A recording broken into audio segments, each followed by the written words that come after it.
Շնորհակալություն,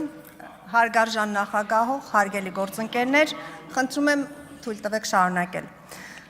Քննարկում ենք Եվրոպական ինտեգրման հարցերի մշտական հանձնաժողովի նախագահի թեկնածու Արեգա Հովսեփյանի թեկնածությունը, բայց միշտ բուն թեկնածությանը անդրադառնալը կցանկանայի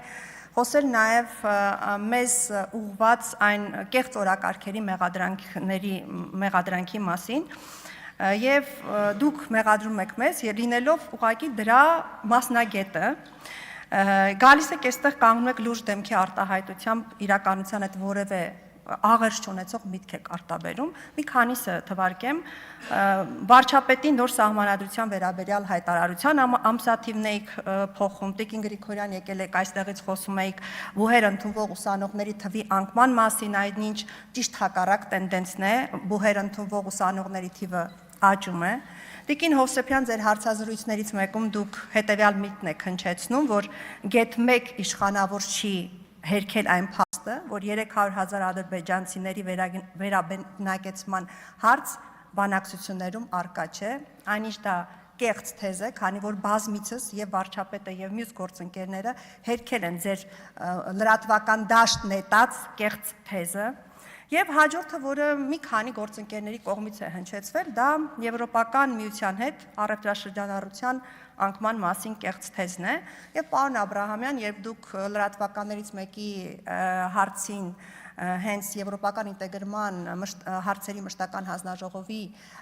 ընտրության հիմնավորման համատեքստում նորից կեղծ թեզ եք հնչեցնում, ասելով, որ Հայաստանի եւ Եվրոպական միության շատ պետությունների հետ ապրանքաշրջանառությունը վերջին տարիներին անկում է ապրել։ Մենք մեր մասով, ոչ, դուք Եվրոպական միության հետ եք ասել,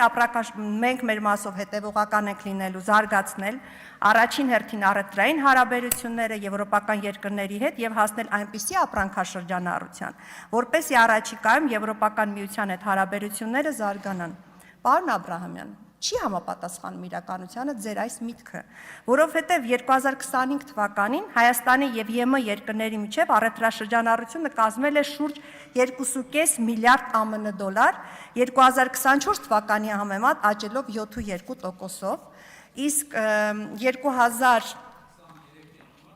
Հիմա դուք ասում եք վերջին տարիներին, ես տենդենսն եմ ձեզ Պարոն Կարապետյան, դուք ելույթ ունեք, էլի, խնդրում ելույթով արձագանքեք։ 2026 թվականի առաջին կիսամյակին ընդհանուր առևտրաշրջանառությունը Եվրոպական միության հետ կազմել է 1 միլիարդ 809 միլիոն ԱՄՆ դոլար։ Նախորդ տարվա առաջին կիսամյակում այդ թիվը եղել է 1 միլիարդ 294 միլիոն դրամ, այսինքն աճել է 39%-ով, ընդ որում միայն արտահանումը դեպի ԵՄ 80%-ով աճել է նույն ժամանակահատվածի համեմատ։ Տիկին Հովսեփյան, ուզում ձեզ ասել, որ դուք թյուր պատկերացում ունեք հանձնաժողովի աշխատանքների մասին ընդհանուր առմամբ։ Դուք եկաք, այնպես եք խոսում, լսողին էլ կարող է թվա, որ գալու եք ու նիստա, որ գումարելու եք։ Տիկին Հովսեփյան, մեր հանձնաժողովը, Եվրոպական ինտեգրման հարցերի մշտական հանձնաժողովը ունի նեղ ոլորտային բնույթ, եւ դա է պատճառը, որ շատ նախագծեր, շատ հազվադեպ է լինում, որ օրենքի նախագծերի համար մեր հանձնաժողովը հանդիսանում է գլխադասային եւ այստեղ օրենքի նախագծեր են քննարկվում։ Իսկ դուք պետք է իմանայիք, որ օրենքի նախագիծ պետքա լինի, որ նիստ գումարվի։ Իհարկե այդ օրենքի այդ նիստերից դուրս մենք ունեցել ենք բազմաթիվ հանդիպումներ, բազմաթիվ քննարկումներ, բայց դրանց անունը նիստ չի, դրանց անունը քննարկում է։ Նիստի ժամանակ մենք ունենում ենք քվեարկություն, հանդիպումների ժամանակ չենք ունենում քվեարկություն։ Պարոն Կարապետյան, դուք էլ այդ խոսքը ասեցիք։ Դրա համար նիստը ունենում է արձանագրություն, իսկ հանդիպումները եւ քննարկումները ունենում են լուսանկար եւ մամլու հաղորդագրություն։ Դրանց վերաբերյալ արձանագրություն չի կարող պարզապես լինել։ Տիկին Հովսեփյան, եւ դուք ձեր ելույթում եւ ձեր ուժի ներկայացուցիչները բազմաթիվ անգամ խոսում եք բալանսավորված արտաքին քաղաքականության մասին։ Բալանսավորված արտաքին քաղաքականության մասին խոսել է նաև Սերժ Սարգսյանը։ Օրինակ, մեկ ուղղակի խոսք մեջ բերեմ արտաքին նախկին նախարար Նալբանդյանից, որը ասել է, որ Հայաստանը վարում է բազմավեկտոր արտաքին քաղաքականություն, Արևելքի եւ Արևմուտքի, Հյուսիսի եւ Հարավի երկրների հետ մեր հարաբերությունների խորացումն ու համագործակցության ոլորտների բազմազանեցումը մեր արտաքին քաղաքականության կարևոր նպատակներից են։ Դա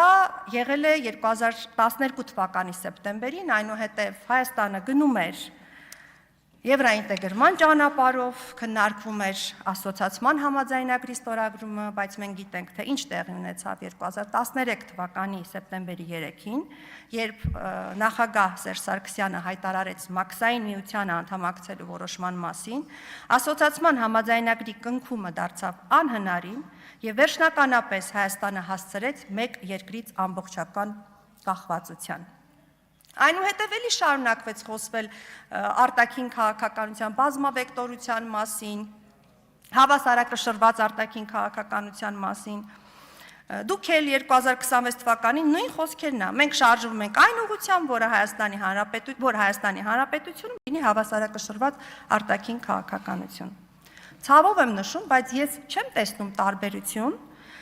ձեր քաղաքականության եւ Սերժ Սարգսյանի արտաքին քաղաքականության միջև։ Տիկին Հովսեփյան, միգուցե ես լավ չեմ տեսնում։ Կխնդրեի ձեր ամփոփիչ ելույթում պատասխանել հետեւյալ հարցին. Ինչով է ձեր առաջարկած բազմավեկտորությունը եւ կառուցողական ներգրավվածությունը տարբերվելու նախկինում Սերժ Սարգսյանի վարած արտաքին քաղաքականությունից, որը Հայաստանին հասցրեց արտաքին մեկ ուժից կախվածության եւ ձեր դեպքում Հայաստանը նորից չի տանի տասնամյակներով հետ եւ նույն փոսը չի գցի։ Հետո դուք գալիս եք այստեղ մեկ այլ կեղծ թեզ եք ասում, ասում եք Սերժ Սարգսյանը ձեզ ժառանգել էր հարուստ իրավապայմանագրային բազա։ Սուտ է։ Մեզ ժառանգվել է աղքատ իրավապայմանագրային բազա, որովհետև 2013 թվականին ասոցիացիան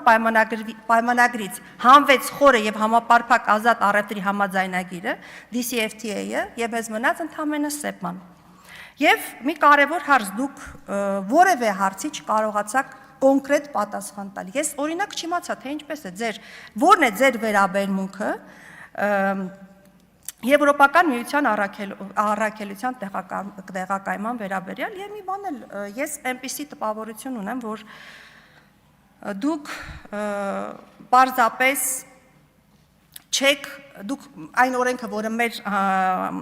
ուրեմն հանձնաժողովում ընդունվել է Եվրոպական միությանը Հայաստանի Հանրապետության անդամակցելու գործընթացի մեկնարկի մասին, դուք այդպես էլ չկարողացաք որևէ դիրքորոշում հայտնել, բայց ես ձեզ մի բան կխնդրեմ, ռուսական գործընկերների հետ երբ հանդիպում ունենաք հաջորդ անգամ, խնդրում եմ կկրկնեք ճիշտ նույն այն խոսքերը, ինչը այստեղից ասեցիք։ Դուք կասեք, որ ճիշտ է ասում կառավարող ուժը, հանրաքվեի առարկան պատրաստ չէ, եւ ես որպես եվրոպական ինտեգրման հարցերի մշտական հանձնաժողովի նախագահ պիտի նպաստեմ այդ պահի հասունացմանը։ Խնդրում եմ չմոռանաք։ Եվ նաև այս օրենքի վերաբերյալ երբ հարց էր հնչում, դուք միայն մեկ բան եք ասում. եկեք վերլուծենք, եկեք տեսնենք, թե բխում է դա մեր պետության շահերից, չի բխում մեր պետության շահերից։ Տիկին Հովսեփյան, դուք ազգային ժողովում Հայաստանի երկրորդ ամենամեծ ուժն եք համարվում, երկրորդը մեզանից հետո։ Լավ, դուք եկել եք ազգային ժողով, դուք զբաղեցրել եք այս աթոռները եւ դուք Հայաստանի շահերի վերաբերյալ դեռևս վերլուծություն եւ դրանից բխող դիրքորոշում չունեք, դեռ ավելին դուք եկել եք հավակնում եք դառնալ Եվրոպական միության կներեք Եվրոպական ինտեգրման հարցերի մշտական հանձնաժողովի նախագահ եւ դուք չեք կարողանում պատասխանել ամենակարևոր հարցին։